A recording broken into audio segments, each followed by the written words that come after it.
I mean, almost all trophy hunters hate multiplayer trophies. I'm just here to tell you why I think they're not going anywhere. First of all, online trophies make a lot of sense for games that are mostly multiplayer based or where it has a huge emphasis on it, so I will not be addressing games like Battlefield or even Red Dead Redemption 2. The idea is to do a deep dive into games that have multiplayer modes, but it's more of a bonus that most gamers would be otherwise ignoring. To really understand this issue, we have to go back to the good old PS3 days, the time when developers thought it would be a great idea to include an uninspired multiplayer mode for almost every game for no reason. Actually, I'm lying, there is a really good reason for it. This reason is money. Back then, physical games were the bread and butter for those publishers. Yes, there were digital storefronts for PS3 and Xbox 360, but they weren't as popular yet. For reference, in 2009, physical games were 80% of all video game sales, and the main issue was the second-hand market, that some analysts believed to have more impact on publishers' revenue than the piracy. That is actually why companies like Ubisoft tried to introduce online passes, although luckily that didn't work out for them.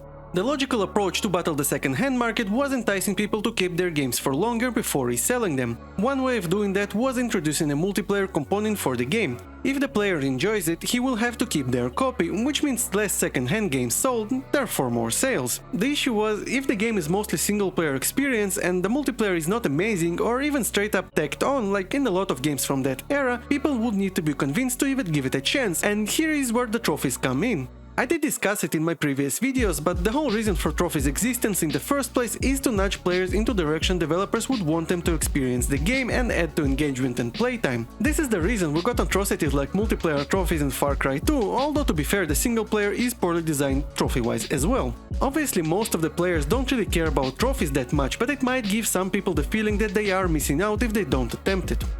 Going off of this logic, with the shift towards digital games, which were 91% of all game sales in 2020 by the way, this shouldn't be an issue anymore, but it still is, and the reason for it might shock you.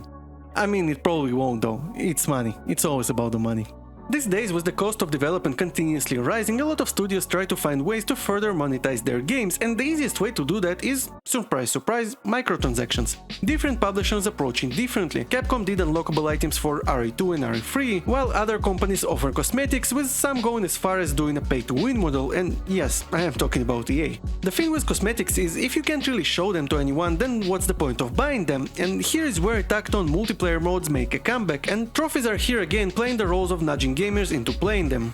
That being said, because today there is no pressure to prevent you from reselling your game, there was a shift for the better in most of the multiplayer trophies. There are still games like Doom Eternal that make you grind 200 kills in multiplayer, but most of the new releases are doing a pretty good job, and to be fair, 200 kills is nothing compared to 10,000 you need for Far Cry 2. I think a great example of multiplayer trophies done right is Uncharted 4. The multiplayer is present and it has microtransactions, but it's decently enjoyable, and trophy-wise no skill is required and you can easily get everything done within a couple of hours. That is until you start the DLC, but I digress. The one standing issue persists though, and that's the fact that the servers will be shut down eventually and there's no way around it. But that's the price all of us will have to pay.